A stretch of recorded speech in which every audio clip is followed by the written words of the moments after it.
Hi, welcome to Rabbit Adoption Counseling Part 3. And again, I'm Sherry Gustafson, and this was a presentation originally given at the MSPCA Nevins Farm. So in this part of the presentation, we're going to be talking about working with specific behavior issues.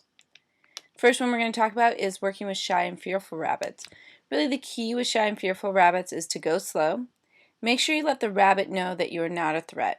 Remember, they're prey animals, so it's natural for them to be nervous in new situations and with new people. Signs of a shy rabbit are screaming, thumping, hiding, and whale eyes. So if you see those when you're approaching the cage, you know you do want to go a little bit slower with this rabbit and try to work on socializing. One of the things I found that was really beneficial is to get down on their level. A lot of times when you would go into Nevins Farm and see me working with rabbits, I'd actually be laying on the floor on my stomach trying to get the rabbit come near me if it was a really extremely shy rabbit. And that does seem to work. So getting down on their level where you're not looming over them is a really significant thing for shy rabbits.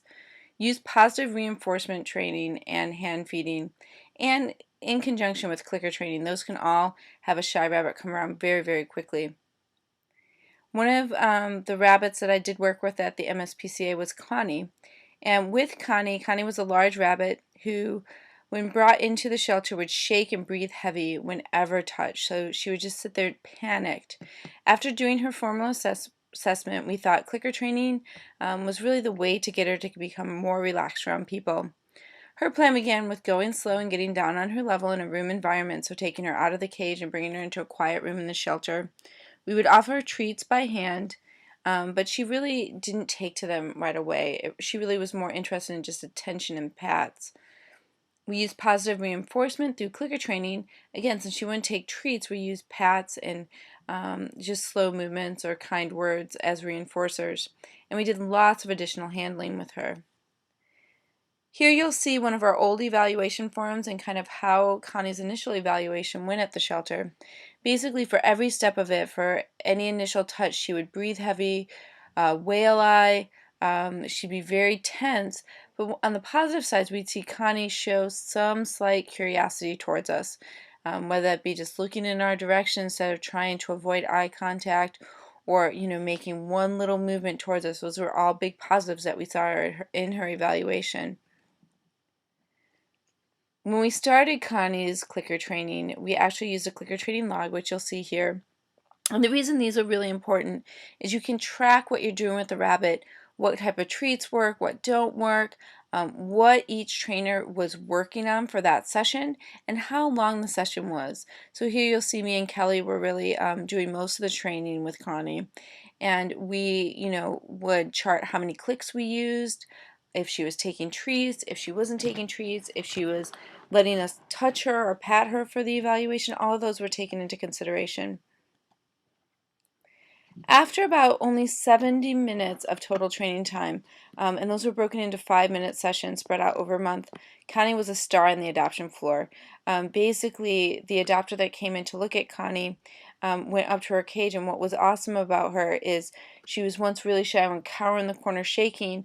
After those few sessions of clicker training, basically she came right up and nudged his hand with her nose for pat. So she started hand targeting, which was a great way to kind of get the adopter engaged. So Shy Connie was hand targeting not only us but to potential adopters as well. So clicker training really got this little shy girl to turn around. So the lessons learned with Connie: clicker training can be a successful tool in the shelter to bring a shy rabbit out of their shell. The key is to go slow and keep sessions short. Also use lots of patience and watch body language. Remember, rabbits are prey animals, and the consistency and repetition is what will earn their trust. Another thing we commonly deal with at the shelter is territorial aggression. Some rabbits can be protective of their cage or their items in their cage, and it's natural for a rabbit to want to protect the den in the wild. So domestic rabbits sometimes seem to hold on to that instinct. When dealing with cage aggression at the shelter, we use a combination of clicker training, socializing, and desensitization. Our training plan for territorial aggression is make sure that the rabbit can come out of the cage on their own rather than trying to reach in and pull them out every time. This we found is really essential. So with a territorial rabbit, a ring pen on the floor or a dog crate seem to be better options than having an elevated cage. Make sure the rabbit's spayed and neutered. You'd be surprised at how much of this territorial aggression is actually linked to hormones. Provide adequate exercise and stimulating toys. Socialize to earn the rabbit's trust. Even just sitting with the rabbit can help build trust. Even if the rabbit won't approach you, just being in the room with the rabbit doing your work can really go a long way as far as socializing. Give the rabbit an occasional change of scenery. My rabbit that I have currently that I've adopted, he was probably one of the most territorial rabbits that we had at the shelter. And I found that moving his cage from one room to another in my house every month would really kind of jumpstart that, desensitization of the whole room. He would actually be so territorial that he'd chase me up 3 flights of stairs, and I'd have to wear rabbit boots for the first couple months. Otherwise, he'd bite my legs. So getting him into a different room where it's fresh to him, I was able to do more positive reinforcement training and get him over that quicker. Clicker train for positive behaviors when approaching the cage, such as head down, staying where they are, relaxed body language. In this example, Monty, he was one of our territorial rabbits at the shelter. He was set up in a busy part of the foster house. They wanted him to actually experience people coming in and out. In the early days, they tried to engage his attention, sit quietly. Frequently, they would try to make contact with the rabbit throughout the day and to give him lots of free time outside the cage to earn trust. He showed a lot of progress in just a 3-week time period. And things to keep in mind, most rabbits can successfully be retrained, but sometimes time and manpower doesn't allow. At the MSPCA, we ID the cages with signage to alert volunteers that this is a rabbit that's going through a specific training protocol. So these are rabbits that only specific people are allowed to handle. And that way people aren't reinforcing bad behaviors. We're making sure that we work on only those good behaviors and rewarding for those. Rabbits are placed in a holding room until they're ready to go onto the adoption floor, so somewhere where we can really monitor and chart their progress.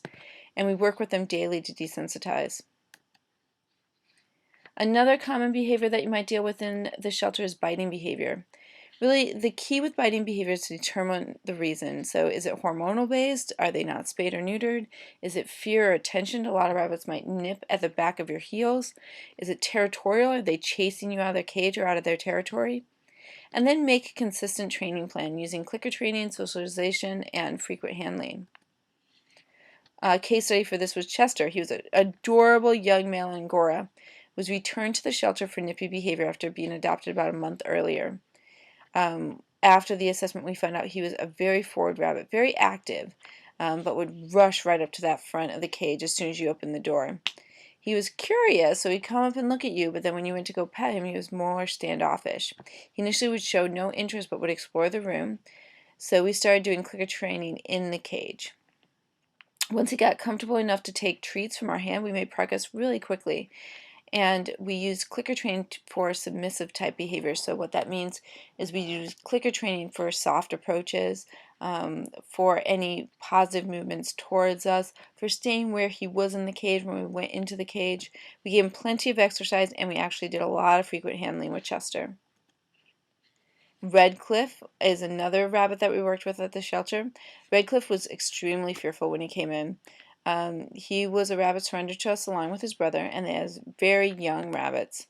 At the shelter, it became obvious that Redcliffe was severely frightened and needed special attention. In this case, basically, in his evaluation, he showed a lot of hunched body language, whale eyes, some lunging, and would struggle for handling and hid in his hut most of the time throughout the day. Our plan for Redcliffe was initially try clicker training in the shelter. We did 10 days of this. Really no progress. Very little interest in food. We couldn't get him to eat out of our hands. He was just petrified, stayed in the corner. We reevaluated the plan at that time and decided a foster home was more useful for Redcliffe. It gave him more one-on-one time. In foster, the progress became much more apparent quicker. He was not interested initially in treats, very uncomfortable. It took many days of just sitting outside his cage, just staying in the room with him and offering treats and pats for him. Eventually he did respond to that, Basically, the foster mom shaped his behavior by clicking only positive movement towards the door. Within a week, he became comfortable enough to come out of the cage for treats, and then he was given free time outside the cage, and she would interact with him and give him clicking and treating for any movement outside the cage. What happened when Redcliffe came back to the shelter after spending 4 weeks in foster care? He came back and did a great initial bond with an adopter's current bunny.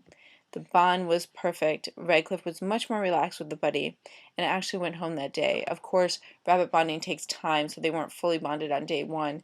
But Redcliffe, being a shy and fearful rabbit, he actually took to the rabbit pretty quickly, and I would say their bond only took about a month once he got into the new adopter home.